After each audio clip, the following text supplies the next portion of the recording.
Tom Loftus ने पहले 2 episodes में हर इम्पॉसिबल चीज को इग्नोर करने की कोशिश की थी। उसने फॉग को इग्नोर किया, बेसमेंट क्लाउन को इग्नोर किया और अपने ही जैसा दिखने वाले डेड बॉडी विजन को भी इग्नोर कर दिया। लेकिन एपिसोड 3 में विडोज बे उसे एक क्लियर मैसेज देता है। अब डिनायल का टाइम खत्म हो चुका है। एपिसोड की शुरुआत एक पुराने वीएचएस स्टाइल वीडियो से होती है।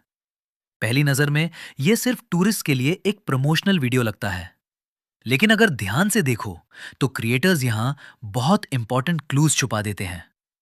वीडियो में आइलैंड की फाउंडिंग डेट 1681 रिवील होती है और फर्स्ट एमेयर रिचर्ड वॉरेन का नाम दिखाया जाता है। वीडियो के अंदर एक और डिस्टर्बिंग डिटेल नजर आती है। एक मैप पर वार्निंग लिखी होती, helps don't travel here.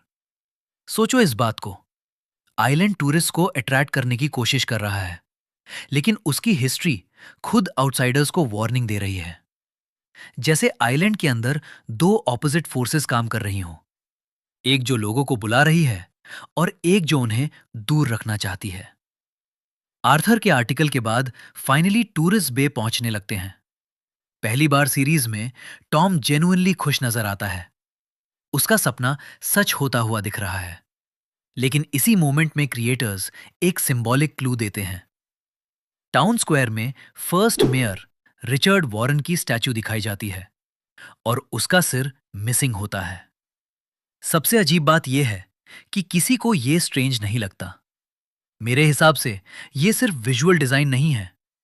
Richard Warren island का पहला मेयर था और टॉम करंट मेयर है। हेडलेस स्टैचू एक वार्निंग हो सकती है। जैसे आइलैंड हर उस इंसान को रिजेक्ट करता है जो इसे कंट्रोल करने की कोशिश करता है। रिचर्ड वॉरेन फेल हुआ था और शायद टॉम भी वही मिस्टेक रिपीट कर रहा है। इसी बीच टॉम की मुलाकात मरीचा से होती है और एपिसोड बहुत सटली दिखाता है कि सालों बाद टॉम किसी में जेन्युइन इंटरेस्ट दिखाता है। हम पहले ही जानते हैं कि लॉरेन की डेथ के बाद टॉम इमोशनली फ्रीज हो गया था। उसकी पूरी लाइफ इवान और टाउन के अराउंड रिवॉल्व करती है। आज पहली बार लगता है कि शायद टॉम मूव ऑन कर सकता है और शायद इसी वजह से आइलैंड रिएक्ट करता है।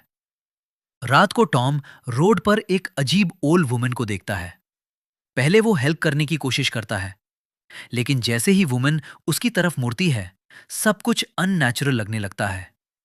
टॉम भागने की कोशिश करता है, लेकिन वो वुमन इंस्टेंटली उसकी कार तक पहुंच जाती है और उसके आर्म पर डीप स्क्रैच कर देती है।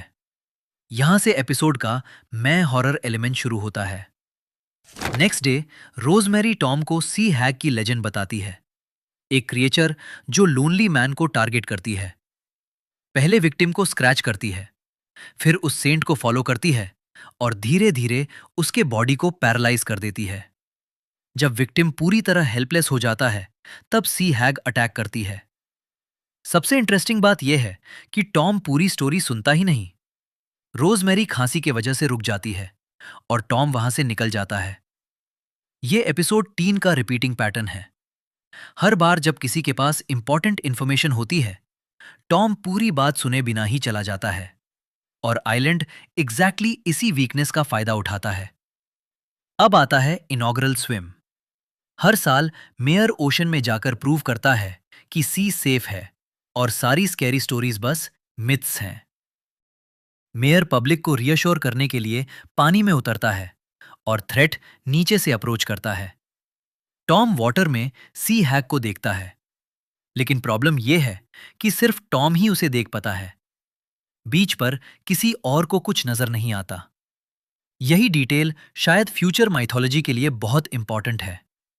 हो सकता है क्रीचर्स हर इंसान को विजिबल ना हो, शायद सिर्फ सिलेक्टेड लोग ही उन्हें देख सकते हैं।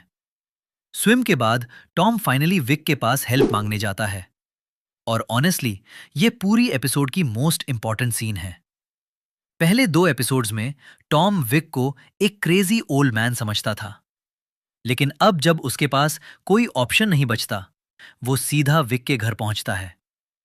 विक उसे सी हैक के रूल समझाता है, कैसे क्रिएचर काम करती है, कैसे विक्टिम को पैरालाइज करती है और कैसे बच सकते हो। लेकिन जब टॉम पूछता है कि ये सब हो क्यों रहा है, विक का जवाब सबसे शॉकिंग होता है, आई डोंट नो। ये लाइन बहुत इंपॉर्टेंट है। विक रूल्स जानता है, लेकिन कर्स का ओरिजिन नहीं जानता। मतलब जिस कैरेक्टर को हम सबसे नॉलेजेबल समझ रहे थे, वो भी असल मिस्ट्री से अनजान है। रात को टॉम मरिचा के साथ टाइम स्पेंड करता है और यहाँ शो ऑडियंस के साथ माइंड गेम खेलता है। हर क्लू मरिचा की तरफ पॉइंट करता है। उसका टाइमिंग सस्पिशियस है, उसका बिहेवियर सस्पिशियस है, उसका सडनली टॉम के घर आना सस्पिशियस है। और जब वो कहती है, aren't you going to let me in, तो ऑलमोस्ट लगता है कि मिस्ट्री सॉल्व हो गई। लेकिन क्रिएटर्स यहां ऑडियंस को ट्रिक करते हैं। मरिचा इनोसेंट होती है, सी हैग नहीं। और टॉम अपनी पेरोनिया की वजह से एक जेन्युइन इंसान को रिजेक्ट कर देता है। मेरे हिसाब से यह एपिसोड का सबसे सैड मोमेंट है। मॉन्स्टर अटैक नहीं, हॉरर सीन नहीं, बल्कि एक इंसान का अपने फियर की वजह से रियल कनेक्शन खो देना। जब टॉम घर पर अकेला होता है, तब विक की वार्निंग सच होने लगती है। उसका बॉडी हैवी फील करने लगता है, मूवमेंट स्लो हो जाती है और धीरे धीरे पैरालिसिस स्टार्ट हो जाता है। फिर सी हैक फाइनली अटैक करती है। सबसे पहले वो लॉरेन का अपीयरेंस लेती है और यहीं एपिसोड का हिडन थीम समझ आता है। बेसमेंट क्लाउन हो, फेक फादर हो या सी हैग, आइलैंड कभी रैंडम फियर्स यूज नहीं करता। वो हर कैरेक्टर के डीपेस्ट इमोशनल वूंड को टारगेट करता है। टॉम के लिए वो वूंड लॉरेन है, इसीलिए सी हैग उसकी डेड वाइफ का फॉर्म लेती है। टॉम समहाउ सरवाइव करने की कोशिश करता है और एग्जैक्टली उस वक्त विक हरपून लेकर अराइव करता है और सी हैग को डिस्ट्रॉय कर देता है। इस मोमेंट के बाद टॉम के पास डिनायल का कोई ऑप्शन नहीं बचता। मॉन्स्टर रियल था, विक सही था और कर्स भी रियल है। लेकिन एपिसोड का सबसे बड़ा मिस्ट्री अभी भी बाकी है। रेवरेंड ब्राइस वुड्स के अंदर एक अबेंडेंड वेल डिस्कवर करता है। उसके अंदर से एक स्ट्रेंज हमिंग साउंड आ रही होती है। अब कनेक्ट करो एपिसोड 1 के अंडरग्राउंड चैम्बर्स, एपिसोड 2 के हिडन स्ट्रक्चर्स और एपिसोड 3 का मिस्टीरियस वेल। शो बार बार एक ही डायरेक्शन में पॉइंट कर रहा है। रियल सीक्रेट ओशन में नहीं है, टाउन में भी नहीं है। रियल सीक्रेट आइलैंड के नीचे है। एपिसोड के एंडिंग में रेवरेंड ब्राइस वॉइस मेल छोड़ता है, आई हर्ड इट। उसके बैकग्राउंड में चर्च बेल बजती है, वही बेल जो चैन से बंधी हुई थी, वही बेल जो रिंग नहीं होनी चाहिए थी।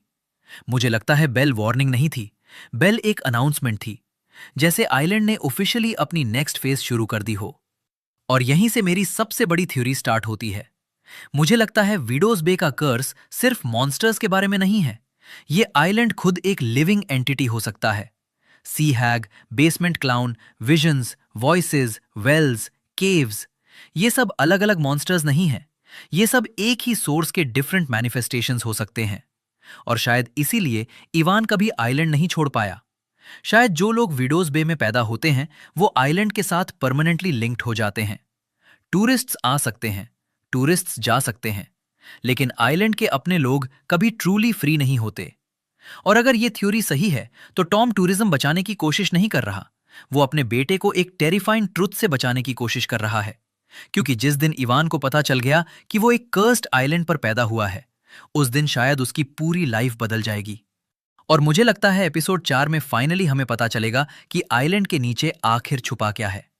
क्योंकि विडोज बे अब मॉन्स्टर्स की स्टोरी नहीं रही, अब ये कर्स के ओरिजिन की इन्वेस्टिगेशन बन चुकी है और असली हॉरर शायद अभी शुरू हुआ है।